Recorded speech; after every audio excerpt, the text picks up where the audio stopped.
إن الله وملائكته يصلون على النبي يا أيها الذين آمنوا صلوا عليه وسلموا تسليما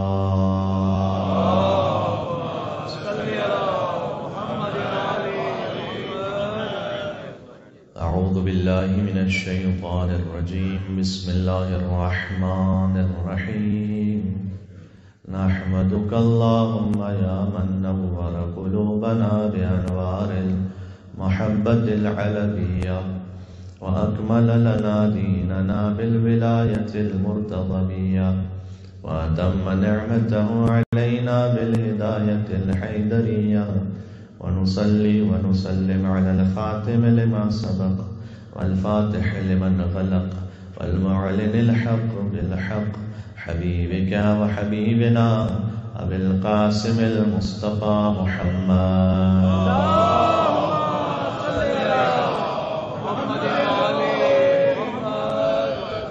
وأهل بيته الطيبين الطاهرين المعصومين المظلومين المنتجبين المنتخبين الميامين السلام عليك يا أمين الله في أرضه وحجته على عباده أشهد أنك جاهدت في الله حق جهاده وعملت بكتابه واتبع سنن نبيه صلى الله عليه وآله وعملت بكتابه رحمة الله على محبيهم واللعنة الدائمة على أعدائهم أجمعين بسم الله الرحمن الرحيم يا أبا الحسن يا أمير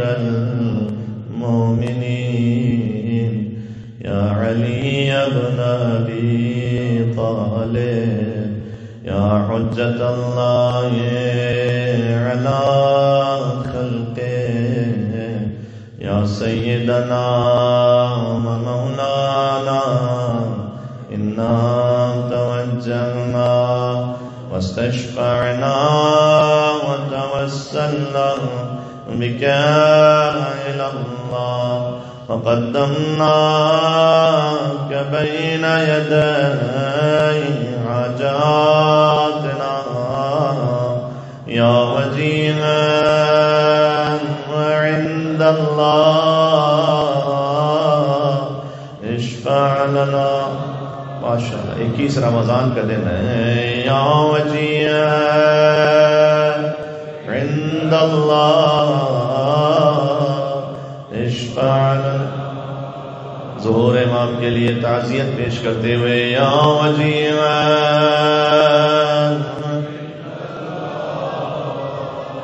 اشفع لنا عند اللہ علیہ السلام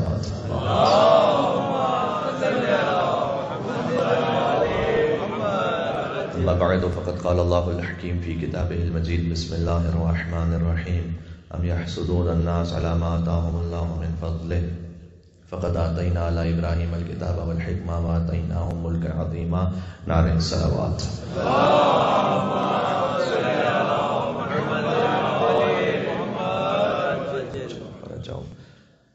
شہادت مولا کائنات کی مجالس کے سلسلے میں آخری نشست ہے نام حیدر کرار ایک اور صلوات دیجیے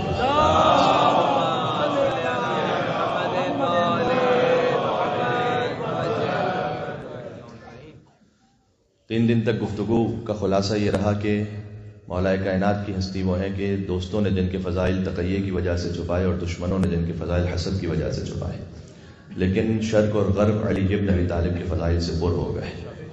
مولا علی علیہ السلام سے کیوں حسد رہا، اس پر 3 دن تک آپ کی خدمت میں گفتگو ہوتی رہی، اور آج چونکہ بات کو سمیٹ لینا ہے، وقت بھی محدود ہے، تابوت بھی ہے، لہذا اس بات کو عرض کرنا چاہوں گا کہ دعوت ذوالعشیرہ سے در حقیقت جو قریب کے افراد تھے انہوں نے اندازہ لگا دیا تھا کہ بعد از وفات رسول یہی جانشین رسول ہیں، تو بہرحال ان کے دل میں ایک کلک رہ گیا کہ وعدہ نصرت علی ابن ابی طالب کے حصے میں آیا، اور حضور کی جانب سے جواباً وعدہ وزارت نبوت علی ابن ابی طالب کے حصے میں آیا۔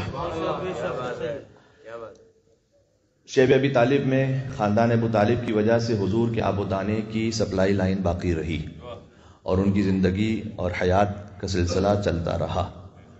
ظاہری طور پر یہی اسباب تھے. شب ہجرت بھی جو فضل تھا اور شرف تھا وہ علی ابن ابی طالب کو مل گیا، اور علی کے بستر رسالت پر سونے کی وجہ سے حضور نرگہ عادہ میں سے اطمینان سے ہجرت کر پائے. یہ وہ ہجرت تھی کہ جس پر اللہ سبحانہ و تعالیٰ نے علی کے سونے پر ملائکہ مقربین کے درمیان فخر کیا. جب مولا کائنات لیلۃ المبیت اسے کہتے ہیں عربی میں شب ہجرت کو، لیلۃ المبیت مولا کائنات بستر رسالت پر تھے، تو اللہ سبحانہ و تعالیٰ نے جبرائیل اور میکائیل سے یہ کہا تھا کہ میں نے تم دونوں میں سے ایک کی زندگی دوسرے سے زیادہ قرار دی ہے، تو تم میں سے کون ہے جو اپنی زندگی ایثار کرنا چاہتا ہے دوسرے پر؟ اور دونوں خاموش رہے.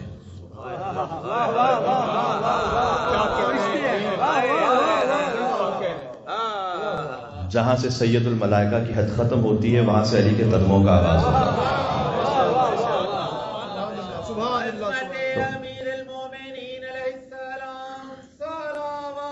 اللہم صل علی محمد.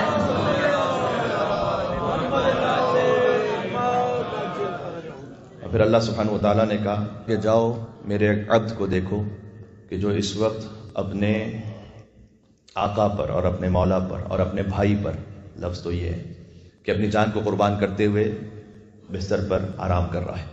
اور اللہ تعالیٰ کے حکم سے جبرائیل و میکائیل نازل ہوئے. جبرائیل سراہنے پہنچے اور میکائیل پائنتی، اور یہ کہتے رہے کہ اے علی، آپ وہ ہیں کہ جن پر اللہ سبحانہ و تعالیٰ ملائکۃ سبع سماوات، 7 آسمانوں کے ملائکہ کے درمیان فخر و مباہت کر رہا ہے اس وقت آپ کے اس ایثار پر. اللہ کے حکم سے جبرائیل و میکائیل امیر المومنین کی حفاظت کرتے رہے. دیکھیں خطرہ تو رسول اللہ کی جان کو تھا، تو مولا علی کی حفاظت کیوں ہو رہی تھی؟ اس لیے کہ جب یہاں حفاظت ہوگی تو وہاں رسول کی جان محفوظ رہے گی. ویسے بھی اصول یہ ہے کہ جب خطرہ گھر پر ہوتا ہے تو پہرا در پر ہوتا ہے. تو شب ہجرت کا شرف بھی امیر المومنین کو حاصل ہو گیا، اور یہ حسد بڑھتا گیا. جو مومنین ہمارے ساتھ تھے وہ جانتے ہیں کہ 3 روزہ مجالس میں ہم تفصیل سے عرض کر چکے ہیں. بدر کی جنگ علی ابن ابی طالب علیہ السلام کی تلوار سے فتح ہوئی اور شکست فاش ہوئی کفار کو، اور احد میں تقریباً وہ رسول اللہ کے قریب پہنچ گئے تھے، لیکن علی کی ذوالفقار نے پھر بچایا. خندق میں علی ابن ابی طالب علیہ السلام نے اصول انسانیت کو بھی سمجھایا جنگ میں کہ دیکھو دشمن کو مارو لیکن انسانیت کو زندہ رہنے دو. اور خود مقتول کی بہن نے آ کر قصیدہ پڑھا کہ اے عمر ابن عبدود، میں تجھ پر رونے کے لائی تھی، لیکن میں یہ کہتے ہوئے جاؤں گی کہ تجھے عرب کے کسی شریف ترین انسان نے مارا ہے. خیبر میں رسول اللہ نے دوسروں کو ایک موقع دیا تھا 39 ڈیز تک کہ اگر تم زور آزمانا چاہتے ہو تو آزما لو. کیا رسول اللہ نہیں جانتے تھے کہ علی عاشق کے چشم میں مبتلا ہے؟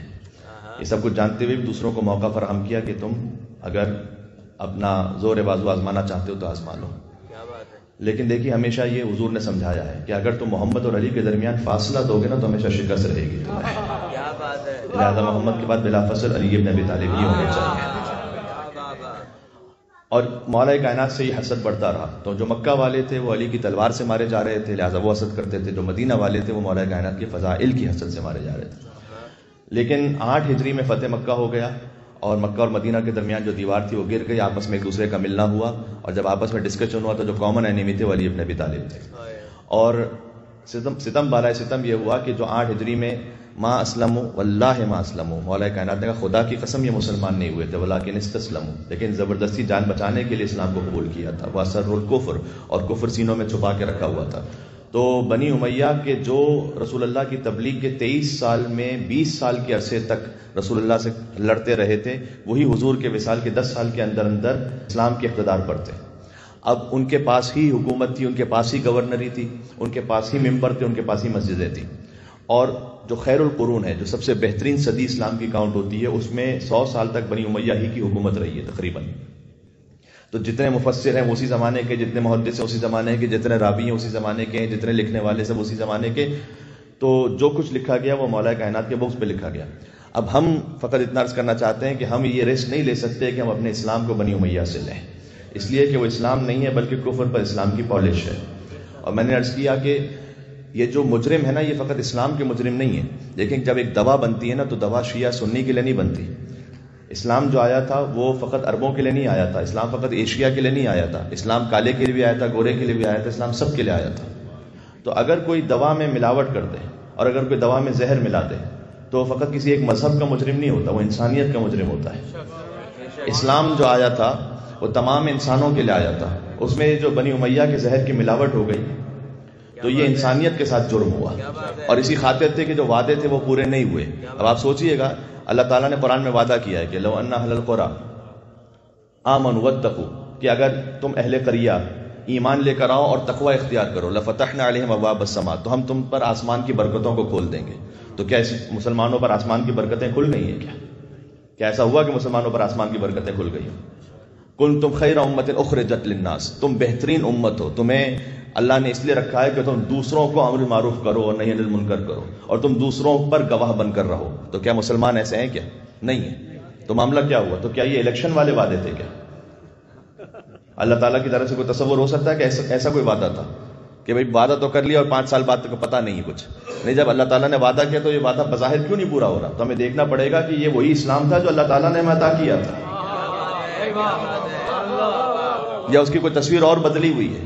بظاہر اسلام کا لیبل ہے اور اندر کوئی کفر موجود ہے۔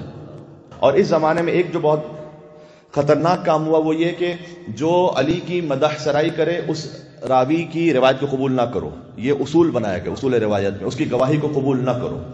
بنی امیہ نے اس طرح سے پروپیگنڈا کیا کہ حتیٰ بالخصوص حاکم شام کے دور میں کہ اگر رات میں کوئی شخص سفر کرتا ہوا شام کے قریب آ رہا ہوتا تھا تو اس کو آ کے 4-5 گنڈے لوٹ لیتے تھے اور کہتے تھے علی ہوں میں، علی علی علی، یعنی وہ اپنے آپ کو علی ظاہر کرتے ہوئے، اس میں سے جو لیڈر تھا وہ اپنے آپ کو علی ظاہر کرتے ہوئے، اور جو باقی اس کے جو ساتھی تھے وہ لوٹ لیتے تھے۔ اور آ کر وہ جب شکایت کرتا تھا تو شکایت سے اس کو بیت المال سے اس کا کمپنسیشن دیا جاتا تھا کہ اچھا ٹھیک ہے وہ علی نے تو لوٹ لیا ہوگا لیکن ہم آپ کو کمپنسیشن دیتے ہیں۔ اب وہ جو انہوں نے لوٹا تھا تو وہی بیت المال ہی میں گھوم کر آتا تھا کیونکہ اسی کے افراد ہوتے تھے۔ لیکن یہ کہ مولا کائنات کے نام پر یہ سب کچھ ہوتا رہا۔ مائیں ڈراتی تھی بچوں کو، نعوذ باللہ من ذالک، کہ دیکھو سو جاؤ علی آ جائے گا، یعنی علی کا نام ایک ٹیرر کی نشانی بنا دیا گیا، ایک دہشت کی نشانی بنا دیا گیا، ایک خوف کی نشانی بنا دیا گیا۔ میں کہتا ہوں کہ آج جو مسلمانوں کو ٹیررسٹ کہا جاتا ہے نا، یہ پھٹکار ہے بغض علی ابن ابی طالب۔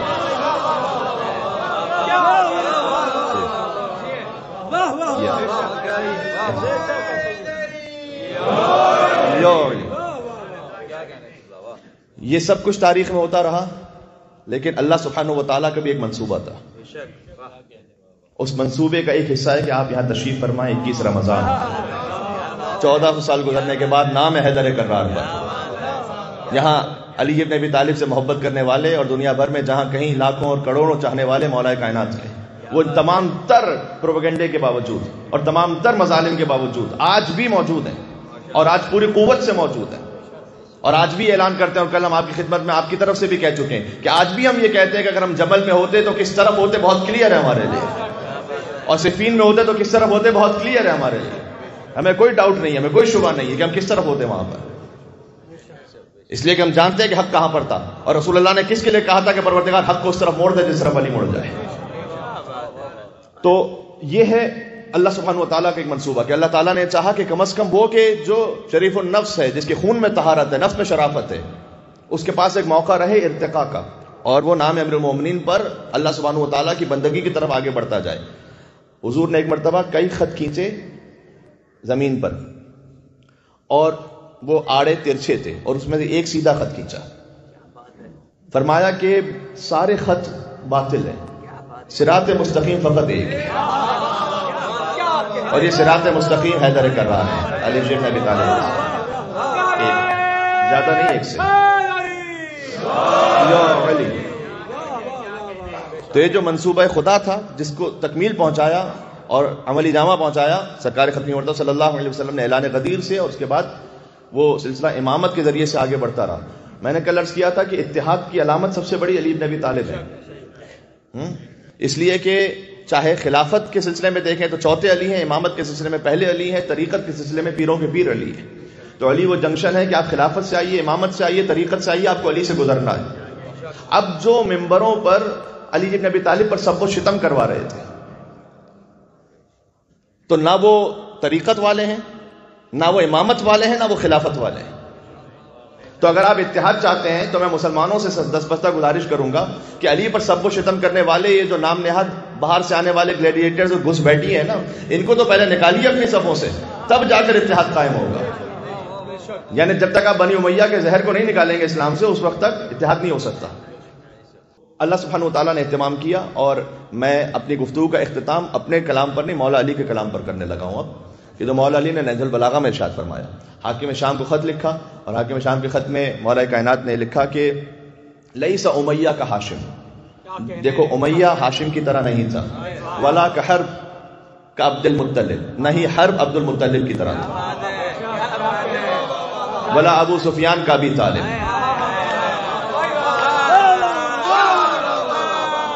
جو میں نے 3 دن میں کہا وہ مولا نے 3 سطروں میں لکھا نہج البلاغہ میں. نہیں ابو سفیان ابو طالب کی طرح تھا، نہیں آزاد کردہ، یہ جو تاریخ جانتے ہیں ان کے لیے میں کہہ رہا ہوں، اس کی طرح تھا کہ جس نے آزاد کیا ہو. ولا المؤمن کالمدغل، نہیں مومن منافق کی طرح ہو سکتا. ولا الصریح کاللصیق، صریح کہتے ہیں صراحت والے کو، لصیق کہتے ہیں چپکائے جانے والے کو، نہیں وہ جس کا شجرہ صراحت کے ساتھ موجود ہو وہ اس کی طرح ہو سکتا ہے کہ جس کا شجرہ چپکایا ہوا. یہ نہج البلاغہ میں میرے مولا نے کہا، اسے نہ ملا آپس میں. بات واضح؟ تو یہ بالکل الگ الگ لائن بنی امیہ بنی ہاشم کی. اور پھر اللہ سبحانہ وتعالیٰ نے یہ علی ابن ابی طالب علیہ السلام کے ساتھ اہتمام فرمایا کہ کچھ وہ خاصیتیں عطا فرما دی کہ اگر کوئی کاپی بھی کرنا چاہتا تو نہیں کر سکتا تھا. دیکھیں، ایک بہت سے جو دعوے ہیں نا ان کو رد کرنا بڑا مشکل ہوتا ہے سوائے ایک دعوے کے. میں اگر آپ سے یہ دعویٰ کروں کہ میری زندگی میں کبھی نماز شب قضا نہیں ہوئی، تو آپ اگر یقین نہ بھی کریں مجھ پر، اور یہ دعویٰ صحیح ہے بھی نہیں، لیکن آپ میرے دعوے کو باطل نہیں کر سکتے شرعی طور پر. ثابت کیا کریں گے آپ؟ اگر میں کہوں کہ میں ہر سال $10 لاکھ چیریٹی کرتا ہوں، آپ اس کو باطل نہیں کر سکتے میرے سامنے. بڑا مشکل ہے کہ اس میرے دعوے کو باطل ثابت کر دیں آپ. اس کے لیے بڑا آپ کو زور لگانا پڑے گا، محنت کرنی پڑے گی. لیکن اگر میں کہوں کہ میں دنیا کا سب سے بڑا عالم ہوں تو آپ 1 منٹ میں مجھے باطل کر سکتے ہیں. یہ بات پہنچ رہی ہے میں کیا کہنا چاہ رہا ہوں؟ اگر میں کہوں کہ میں دنیا کا سب سے بڑا عالم ہوں، مجھے دنیا کی ہر چیز پتہ ہے، تو آپ 1 منٹ میں مجھے باطل کر دیں گے. اس لیے کہ کوئی ایسا سوال پوچھ لیں گے جو مجھے نہیں آتا ہوگا، میرا دعویٰ باطل ہو جائے گا. اس لیے مسجد کے نمازی تو بہت مل گئے، ممبر پر سلونی کہنے والا علی کے سوا کوئی نہ ملا.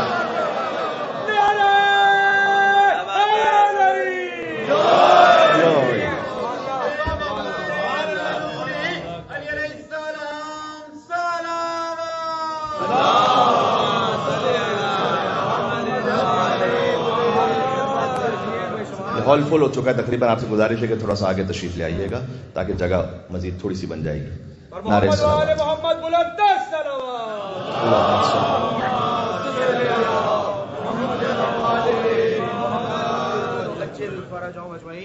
تو ایک تو وہ دعویٰ کہ جسے وہ باطل کرنا سب سے آسان ہے، وہ ہے علم کا دعویٰ، اور وہ سوائے مولا علی کا اور کوئی نہیں کر سکا، اور سوائے اولاد علی کے کوئی نہیں کر سکا. سلونی کا دعویٰ مجھے بتلا دیے کہیں اور سے کیا گیا ہو، اور جنہوں نے کیا انہوں نے منہ کی کھائی. تو اس خاطر ہے کہ ایک تو یہ علم کا دعویٰ، اور دوسرا ہر معاملے میں ریاکاری دکھلانا آسان ہے. نماز کے معاملے میں ریاکاری کو کرتا رہے، دکھا کے نماز پڑھ رہا ہے تو ٹھیک ہے، اس کی واہ واہ ہوتی رہے گی. دکھا کے چیریٹی کر رہا ہے، واہ واہ ہوتی رہے گی. دکھا کے کوئی خطابت کر رہا ہے لوگوں کو خوش کرنے کے لیے تو اس کے لیے واہ واہ ہوتی رہے گی. لیکن جنگ کے میدان میں ریاکاری نہیں ہو سکتی، اس لیے کہ وہاں جان اسٹیک پہ لگی ہوئی ہے. بات واضح ہو رہی ہے؟ تو اسی خاطر ہے کہ حجروں میں بیٹھ کر باتیں کرنے والے تو مل گئے، لیکن میدان کا غازی سوائے علی ابن ابی طالب کے کوئی نہ ملا. تو یہ وہ 2 صفتیں تھیں، اور یہ جس کے پاس یہ 2 ہوں، علم ہو اور شجاعت کی طاقت ہو. زادہ بسطۃ فی العلم والجسم. اس میں 40 کی مجالس میں خمسہ پڑھ چکا ہوں اپنی خدمت میں کہ جب علم اور جسم اللہ عطا کرتا ہے تو اسی کو مصطفیٰ بناتا ہے، اسی کو چنتا ہے. میں نے عرض کیا، اور پھر بات جب امیر المومنین کی خلافت تک آئی تو وہاں پر بھی مولا کائنات کے مقابلے میں وہ لوگ آئے کہ جو مولا علی سے حسد کر رہے تھے، اور ان کی ایک ہسٹری رہی تھی، ان کے خاندان کی ایک ہسٹری رہی تھی. اس پر میں ایک جملہ اور بھی کہہ دوں. شیخ مفید جن کا نام محمد ہے، مفید ان کا نام نہیں ہے، ان کا نام تو محمد ہے، لیکن مفید کیوں کہا جاتا ہے؟ اس کا تعلق اس جنگ جمل کے ایک جملے سے، اور وہ یہ ہے کہ شیخ مفید بڑے عالم تھے. اپنی جوانی کے زمانے میں وہ جاتے تھے بغداد میں کچھ علماء اہل سنت کے درس میں بھی بیٹھنے کے لیے. ایک طریقہ کار مخلوط ہی ہوتا تھا تقریباً اس زمانے میں، تو وہ جاتے تھے. تو ایک مرتبہ ابن عیسیٰ رمانی کے درس میں وہ بیٹھے ہوئے تھے. سوال کیا ان سے کسی شاگرد نے کہ یہ بتلائیے کہ جو غار کا واقعہ ہے جو آپ کے سامنے ہے، مجھے دہرانے کی ضرورت نہیں ہے، وہ زیادہ اہمیت رکھتا ہے یا غدیر کا واقعہ زیادہ اہمیت رکھتا ہے؟ شیخ مفید جو اس وقت مفید نہیں تھے، ان کا نام محمد ہے، وہ اس محفل میں بیٹھے ہوئے ہیں. تو ان کے استاد ابن عیسیٰ رمانی نے جواب دیا کہ غار کا واقعہ زیادہ اہمیت رکھتا ہے، اس لیے کہ غار کا واقعہ کا ذکر قرآن میں اور غدیر کے واقعے کا ذکر تاریخ میں. تو جو واقعہ قرآن میں ہے وہ زیادہ ثقہ اور اوتھینٹک ہے، تو جو اوتھینٹک واقعہ ہو وہ زیادہ اہمیت رکھتا ہے اس کے بارے میں کہ جو ڈاؤٹ فل ہو. جب انہوں نے جواب دیا تو شیخ مفید نے کہا میرا ایک سوال ہے، اگر کوئی اپنے امام وقت کے خلاف خروج کرے تو وہ مسلمان ہے یا کافر ہے؟ اگر کوئی خلیفہ برحق کے خلاف خروج کرے تو وہ حق پر ہے یا باغی ہے، مسلمان ہے یا کافر ہے؟ تو انہوں نے کہا کافر ہے. تو کہا اگر علی ابن ابی طالب کے خلاف خروج کرنے والے جو ان کے مقابلے میں میدان پر آئے وہ مسلمان تھے یا کافر تھے؟ تو انہیں جواب دیا کہ نہیں، انہوں نے خروج تو کیا تھا لیکن بعد میں توبہ کر لی تھی. تو بعد میں چونکہ توبہ کر لی تھی لہٰذا وہ دائرہ اسلام سے خارج نہیں ہوئے.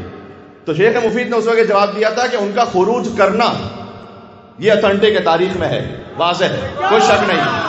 توبہ کرنا ڈاؤٹ فل ہے.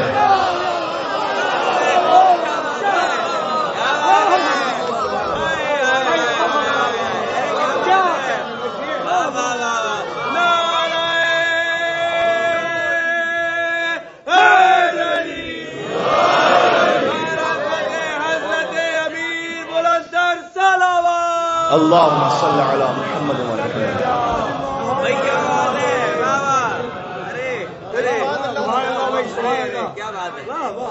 کہ ان کا خروج کرنا حتمی ہے، توبہ کرنا مشکوک ہے.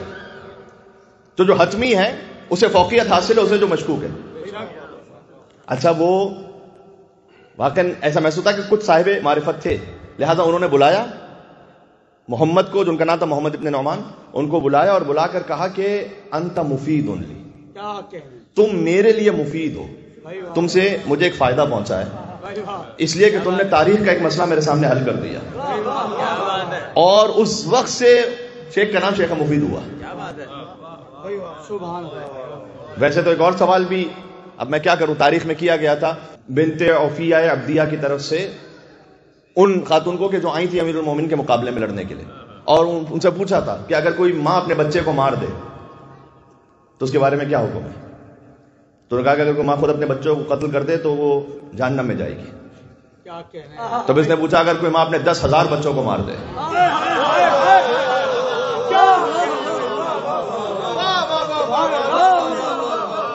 یہ سب تاریخ میں مکالمات ہیں.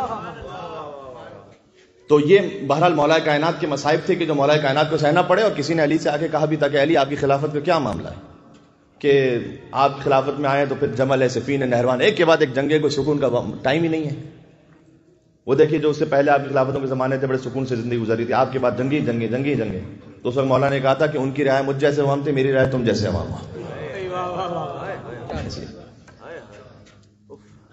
اور بالآخر وہ وقت آ گیا کہ پھر علی ابن ابی طالب کی عدالت لوگوں سے برداشت نہ ہوئی.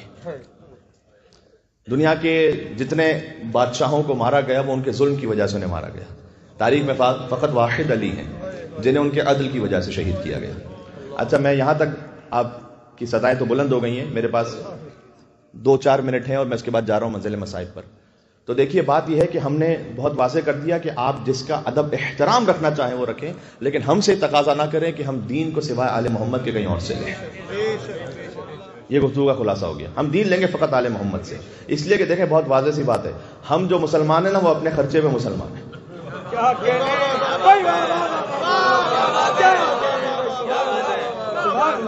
ہم جو ہیں وہ رسک لے کر مسلمان ہیں، چاہے انڈیا کے مسلمان ہو یا پاکستان کے مسلمان ہو، کہ جب باہر نکلتے ہیں ہمیں تو ہمیں پتہ نہیں ہوتا کہ واپس آئیں گے یا نہیں آئیں گے، نہیں پتا کہ کیا واقعہ کس کے ساتھ پیش آ جائے۔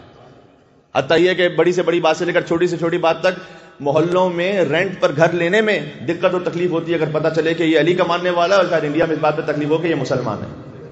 تو ہم قدم قدم پر مشکلات سے اپنی زندگی گزارتے ہوئے پھر بھی اسلام پر باقی ہیں اور محبت مولا کائنات پر باقی ہیں۔ تو اگر ہم اتنی ساری مشکلات کو سہتے ہوئے بھی اسلام پر باقی ہیں تو اس کی وجہ کیا ہے، کیا ضرورت ہے؟ آپ کسی سے پوچھنے کا مولانا صاحب بات یہ ہے کہ مرنے کے بعد کی بھی تو زندگی ہے نا بھائی، مرنے کے بعد بھی تو سوال جواب ہے، قبر ہے، برزخ ہے، منکر نکیر ہیں، آگے میزان ہے، صراط ہے، جنت ہے، جہنم ہے۔ تو ہم اللہ کی رضا چاہتے ہیں، جنت میں جانا چاہتے ہیں، تو جو کچھ ہے وہ آخرت کے لیے نا بھائی، دنیا میں تو کچھ ہے ہی نہیں۔ یعنی دنیا میں بھی اللہ سبحانہ و تعالیٰ برکتیں دیتا ہے، میں اس سے انکار نہیں کر رہا، لیکن بہرحال دنیا میں جو سارے مصائب ہم سہتے کیوں ہیں؟ وہ سہتے اس لیے کہ ہم آخرت کی خاطر، مرنے کے بعد کی زندگی کی خاطر۔ تو ہم یہ نہیں کر سکتے کہ ہم دنیا میں بھی رسک پہ رہیں اور آخرت بھی ہماری ڈاؤٹ فل ہو جائے بنی امیہ کو ماننے سے۔ یہ ڈبل رسک ہم نہیں لے سکتے، وہ فائدہ ہی کیا ہوا پھر؟ تو جنہوں نے رسک لیا انہیں مبارک ہو، جہاں بنی امیہ کے سردار جائیں اللہ تعالیٰ ان کو انہی کے ساتھ بھیج دیں۔ ہم تو جنت کے جوانوں کے سرداروں کے ساتھ رہے۔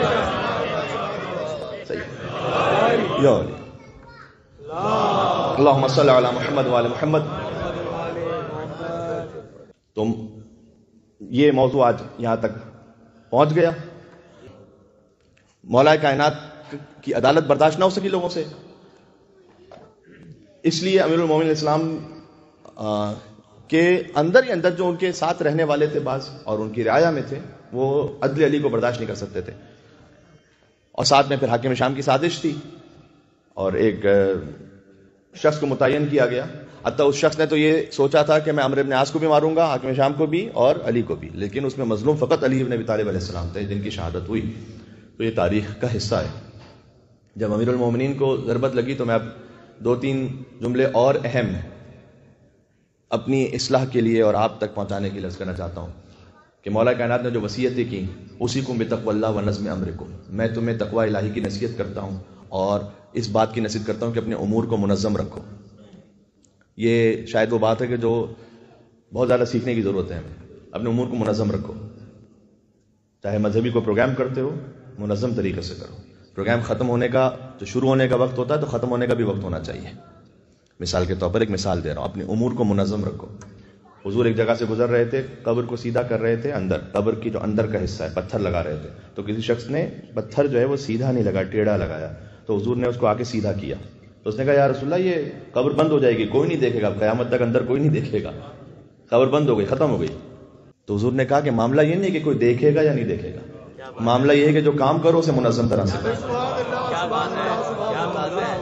ہم ٹھیک طرح سے کرو۔ جب ہم باہر اپنی پروفیشنل لائف میں ہوتے ہیں تو وہاں تو بڑے منظم کام کرتے ہیں کیونکہ سسٹم ایسا بنا ہوا ہے، لیکن جہاں جیسے ہی اپنے یہاں مذہبی زندگی میں آتے ہیں تو سوئچ کچھ آف ہو جاتا ہے اور دوسرا کوئی سوئچ آن ہو جاتا ہے۔ یہ میں اپنے آپ کے لیے بھی کہہ رہا ہوں اور سب کے لیے۔ تو مولا نے کہا اسی کو بتقوی اللہ و نظم امرکم، تقوی الہی خیر کرو، اپنے امور کو منظم کرو، مینج کرو۔ اللہ اللہ فی القرآن، میں اللہ اللہ تمہیں قرآن کے بارے میں نصیحت کرتا ہوں، سبحان اللہ۔ پھر فرمایا کہ ایسا نہ ہو کہ تم سے غیر قرآن پر عمل کرنے میں تم سے زیادہ سبقت اختیار کر جائے۔ اللہ اللہ فی الایتام، میں تمہیں یتیموں کے بارے میں وصیت کرتا ہوں۔ ایسا نہ ہو، یہ امیر المومنین کا کلام ہے، اس کا مفہوم یہ کہ تم کھانا کھاتے رہو اور تمہاری صورتیں دیکھتے رہیں۔ اللہ اللہ فی المساکین، میں تمہیں مساکین کے بارے میں وصیت کرتا ہوں۔ شارکہم فی الاموال، اپنے اموال میں مساکین کو شریک رکھو، یعنی ان کا حصہ قرار دو۔ اللہ اللہ فی بیت اللہ، اللہ کے گھر کے بارے میں تمہیں میں نصیحت کرتا ہوں۔ اللہ اللہ فی الجہاد، میں جہاد کے بارے میں نصیحت کرتا ہوں۔ بانفسکم اموالکم والسنتکم، کہ اپنے مال سے، اپنے نفس سے اور اپنی زبان سے جہاد کرتے رہنا۔ یہ مولا کائنات وصیت کرتے گئے۔ کیا بشر ہے علی؟ ہے تو بشر، لیکن ایک ایرانی شاعر ہیں آغا مہر تبریزی خوئی، جہاں سے آیت اللہ خوئی کا تعلق ہے، انہوں نے ایک نظم کہی ہے 19 ابیات پر، کہ جس میں انہوں نے پہلا اس کا مطلع یہ کہا، ہا علی بشر کیف بشر ربہ فیہ تجلی و ظہر۔ ہاں علی بشر ہے، لیکن کیسا بشر ہے؟ ربہ فیہ تجلی، کہ رب کی صفات کی تجلی ہو رہی ہے یہاں پر، وظہر، وہ صفات وہاں ظاہر ہو رہی ہیں۔ شاعر انہوں نے نظم لکھ دی، تو یہ قصیدہ غدیریہ میں اس کتاب میں بات موجود ہے کہ رسول اللہ کو خواب میں دیکھا انہوں نے، اور مولا علی بھی تھے ساتھ میں، اور رسول اللہ نے ان سے یہ کہا، شاعر تبریزی سے، کہ وہ شعر پڑھنا شروع کرو جو تم نے کہا تھا، اور نے رسول اللہ کو سنانا شروع کیا۔ ہا علی بشر کیف بشر، ہاں کہتے ہیں عربی زبان میں یہ علامت ہے تعجب کی، اوہ یہ ہے ہاں علی بشر کیف بشر ربہ فیہ تجلی وظہر۔ تو جیسے ہی انہوں نے یہ شعر پڑھا رسول اللہ کے سامنے، رسول اللہ نے روکا کہ رک جاؤ، اور پھر علی کو دیکھ کر کہا کیف بشر وکیف بشر وکیف،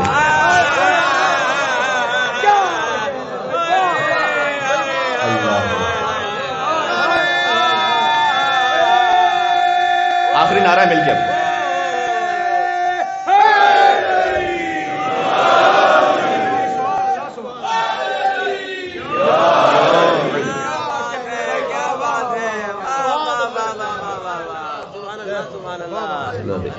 رسول اللہ کائنات کے سردار کے دیکھ کے کہتے ہیں ہاں بشر کیف بشر کیف بشر کیف بشر، یہ کیا جی سبحان اللہ، کیا کیفیت ہے اس بشر کی، تو کیا کیفیت ہے اس بشر کی، تو کیا کیفیت ہے اس بشر کی۔ اس علی کی مجلس میں آپ موجود ہیں، وصیتیں کچھ میں نے آپ کو سنا دی، مسکینوں کو اپنے مال میں شریک رکھنا، یتیم ایسا نہ ہو تم کھاتے رہو تمہاری صورت دیکھتے رہیں، قرآن پر عمل کرنے میں تم سے بڑھ کے کوئی آگے نہ بڑھ جائے، اپنے مال، نفس اور اپنی زبان سے جہاد کرتے رہنا۔ اور علی بن ابی طالب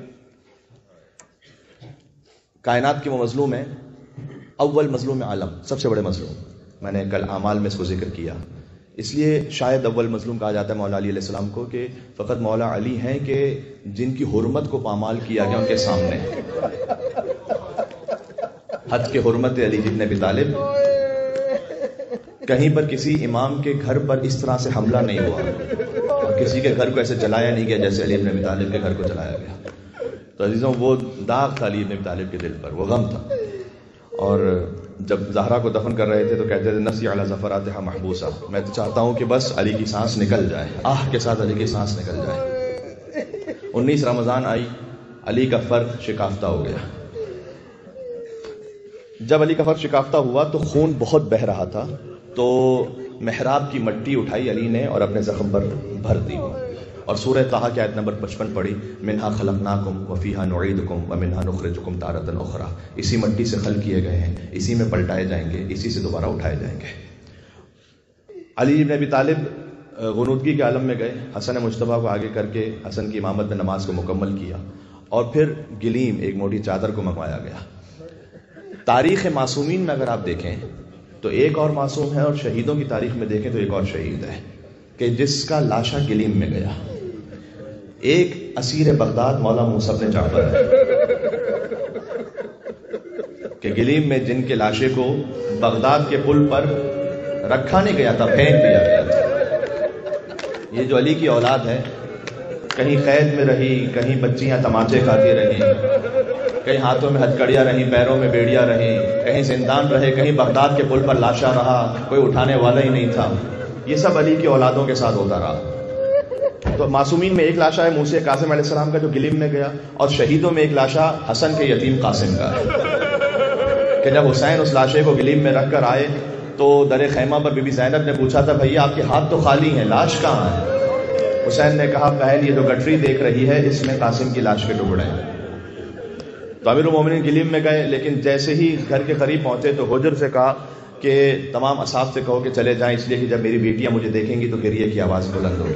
علی پسند نہیں کرتا کہ علی کی دختر کی آواز نامحرم کے کان میں آ جائے، اور جب بہت قریب پہنچ گئے تو کہا کہ دیکھو مجھے اتار دو، اب زمین پر اتار دو، اس لیے کہ جب میں چلا تھا تو پیدل چل کر آیا تھا گھر سے، جب میری دختروں کی نگاہ مجھ پر پڑے گی کہ میں گلیم میں آ رہا ہوں تو وہ گھر سے باہر نکل آئیں گے، فریاد کرتے ہوئے گھر سے باہر نکل آئیں گی۔ یہ شام غریبہ کا منظر ہے عزیزوں، کہ 4 سال کی بچی خیمے سے باہر چلی باپ کے لاشے کو دیکھنے کے لیے، علی ابن ابی طالب جو تمام اصحاب کو تسلی و دلاسا دے رہے 21 رمضان آگے گزر رہی ہے، ختم ہے، آج تابوت ہے، پھر سے ایک مرتبہ تابوت علی کی زیارت کر لو، اللہ چاہنے پھر کون زندہ رہے گا۔ اتنا بڑا مجمع یہاں پر ماشاءاللہ مولا کے چاہنے والے موجود ہیں، تو جتنے زیادہ مومنین اتنی زیادہ رقت روحانیت ہو جاتی ہے، کسی ایک کی آہ قبول ہو جائے مولا کی بارگاہ میں۔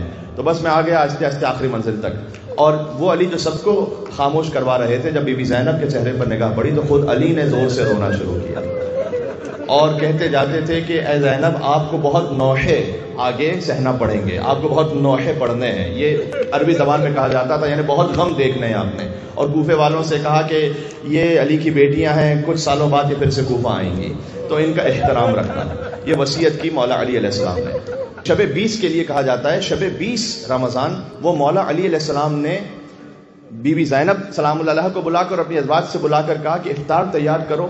یہ میں علامہ رشید رابی صاحب علی اللہ مقامہ ہوں، ان سے جو سنا ورز کر رہا ہوں، افطار تیار کرو، میں آخری کھانا اور افطار اپنے بچوں کے ساتھ کرنا چاہتا ہوں۔ تو جب آخری افطار لگ گیا اور علی ابن ابی طالب بہت ہی زخمی حالت میں، علی ابن ابی طالب کو دراز کر دیا گیا، علی دسترخوان پر تھے، تو اگر میں نے ان سے سنا ہے تو اس لیے میں پڑھ رہا ہوں، ان پر اعتماد کرتے ہوئے مجھے ان پر 100% اعتماد ہے۔ علامہ رشید رابی صاحب نے مصائب میں روایت کو پڑھا ہے کہ علی بن ابی طالب بہت گریا کر رہے تھے، تو ایک روٹی توڑی علی نے اور حسن سے کہا حسین کو بلاؤ۔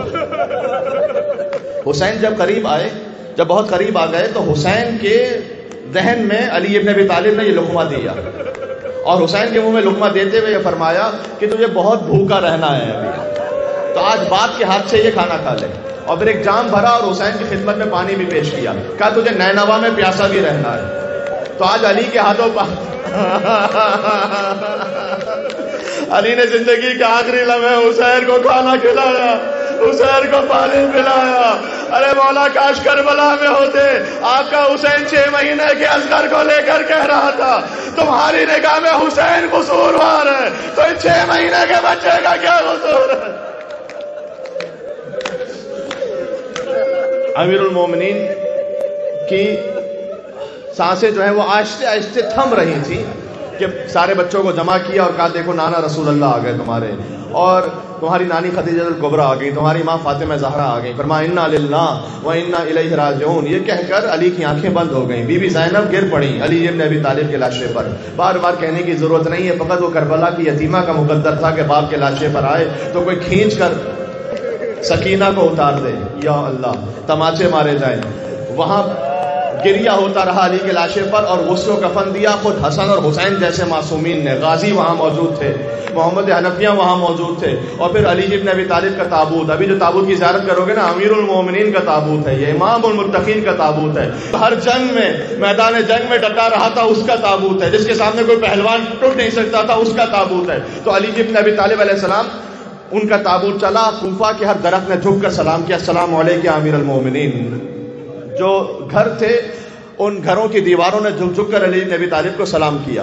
علی کے جنازے میں اہل بیت کے علاوہ چند اصحاب تھے، کہتے 6 یا 7 اصحاب تھے، حجر بن عدی تھے، اسبغ بن نباتہ تھے، یہ قریبی اصحاب تھے علی بن ابی طالب کے جنازے میں۔ جب جنازہ دفنا کر ایک روایت یہ ملتی ہے کہ امام حسن علیہ السلام بہت روتے تھے باپ کی قبر سے لپٹ لپٹ کر، اور کہتے تھے کہ بابا یقین نہیں آتا کہ اب آپ کے بعد زندگی گزرے گی، تو بابا آپ مجھے لے لیجیے اپنی قبر میں، بابا مجھے اپنی قبر میں لے لیجیے۔ امام حسن علیہ السلام مولا علی کی لہد پر فریاد کرتے کرتے، یہ وہی جملے ہیں کہ جب حسین مدینہ سے رخصت ہو رہے تھے تو نانا کی لہد پر کہتے تھے نانا مجھے اپنی قبر میں لے لو، نانا آپ کے بغیر رہا نہیں جاتا۔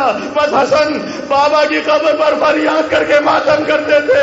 اسبغ بن نباتہ نے اٹھایا، حجر ابن عدی نے اٹھایا، میں کہوں گا سلام لا یومک یومک یا ابا عبداللہ، سجاد جب حسین کے لاشے کو دفنانے کو، 2 جملے سن لینا۔ جب واپس علی کو دفنا کر آ رہے تھے تو دیکھا درمیان راہ میں ایک بہت ضعیف شخص نابینا بیٹھا ہوا ہے اور کہتا جاتا ہے کہ ہائے 3 دن ہو گئے کیوں نہیں آیا، 3 دن ہو گئے کیوں نہیں آیا۔ امام حسن علیہ السلام اس کے بعد پہنچے، اسے سلام کیا تو فوراً قدموں میں گر گیا، کہتا آ گیا وہ شخص، آ گیا۔ کہا تو اسے کیسے تلاش کر رہا ہے؟ کہا مجھے نہیں معلوم، لیکن آپ کا سلام کا طریقہ وہی ہے، آپ میں وہی خوشبو آ رہی ہے جو اس شخص سے خوشبو آتی تھی۔ مولا نے کہا وہ کون تھا؟ کہ میں آیا ہوں اس شہر میں پردیسی ہوں، لیکن جب میں آیا تو وہ آ کر روز مجھے کھانا کھلاتا تھا، پانی پلاتا تھا، میرے جسم کو دبا کر کہتا تھا مسکین انچالسا مسکینا، ایک مسکین ہے جو دوسرے مسکین کے پاس بیٹھا ہے۔ مولا حسن نے کہا وہ کوئی اور نہیں، میرا بابا کائنات کا مشکل کشا علی تھا۔ ضبط نہ کر سکا، کہاں ہے علی؟ کہا بھی ہم دفنا کر آ رہے ہیں، کہا مجھے خدا کے لیے اپنے بابا کی لحد پر لے کر چلو۔ حسن لے کر چلے، اپنے آپ کو اس نابینا نے قبر علی پر گرا دیا۔ کہا اے اللہ تو نے مجھے وہ دن کیوں دکھایا کہ میں زندہ رہوں، علی مار دیے جائے۔ عزیزوں، اب جانتے ہو علی کی، ہاں یہی حق ہے گریے کا، علی کی اپنی بیٹیوں سے پھر کب ملاقات ہوئی ہے جانتے ہو؟ پھر ملاقات شام غریبہ ہوئی ہے۔ جو سمجھ گئے ان کو میرا سلام ہے، آہ بھر کر رونا۔ اب یہ باپ اور بیٹی جدا ہو گئے نا کوفہ میں، اب کربلا میں پھر ملے شام غریبہ، جب زینب پہرا دے رہی ہے۔ آئے علی ابن ابی طالب، زینب پہرا دے رہی تھی، دور سے گھوڑ سوار آتا ہوا نظر آیا، خبردار قریب نہ آنا، میں علی کی بیٹی۔ وہ اور قریب آ گیا، زینب نے لگام کو تھام لیا کہ تو نے مجھے تنہا سمجھ لیا ہے، عباس کی بہن ہو، خبردار قریب نہ آنا۔ آنے والے نے نقاب کو ہٹایا، زینب کو اپنے بابا کا چہرہ نظر آیا کہ بابا اب آئے ہو بابا، میرا عباس مارا گیا، میرا حسین لاشا پامال ہو گیا۔ آخری جملہ ماں بہنوں کے لیے، روایت یہ ہے بی بی نے الٹے قدموں چلنا شروع کیا، جلے ہوئے خیموں میں جیسے کوئی ڈھونڈ رہی ہو۔ باقی بیویوں نے کہا شہزادی بابا علی آئے ہیں، بابا کی خدمت سے پیچھے کیوں ہٹ گئی؟ کہ نہیں بیویوں، زینب کبھی باپ کے سامنے بے رکھنا ہو چادر نہیں ماتم کرنا یا حسین کہہ کر، زینب کبھی علی کے سامنے بے چادر نہیں گئی تھی۔ آج بابا علی آئے ہیں، کسی کے پاس چادر کا کوئی ٹکڑا بچاؤ، زینب اپنے سر پر ڈال لے۔ علی کے سامنے بے رضا کیسے جائے؟ تابوت آ رہا ہے، تابوت کو لے آنا، علی کا تابوت، جس کی بیٹیوں کو مارا گیا، جس کی بیٹیوں کے سر سے چادر چھینی گئی، اس علی کا تابوت، جس کی سکینہ کو تماچے مارے گئے، اس علی کا تابوت۔ آخری مرتبہ اللہ جانے پھر 21 رمضان اگلے سال کون زندہ رہے گا تابوت علی کو کندھا دیتے ہوئے یا علی یا حیدر کرار کہنا، تابوت کی زیارت۔ یہ جنازہ ہے علی کا، شاہ خیبر گیر کا، یہ جنازہ ہے علی کا، یہ جنازہ ہے علی کا، شاہ خیبر گیر کا، یہ جنازہ ہے علی کا، یہ جنازہ ہے کا، شاہ خیبر گیر کا، یہ جنازہ ہے علی کا، یہ جنازہ ہے علی کا، شاہ خیبر گیر کا، یہ جنازہ ہے علی کا۔ آج بابا مر گیا ہے شبر و شبیر کا، یہ جنازہ ہے علی کا، یہ جنازہ ہے علی کا، شاہ خیبر گیر کا، یہ جنازہ ہے علی کا۔ آج بابا مر گیا ہے شبر و شبیر کا، یہ جنازہ ہے علی کا، یہ جنازہ ہے علی کا، شاہ خیبر گیر کا، یہ جنازہ ہے علی کا۔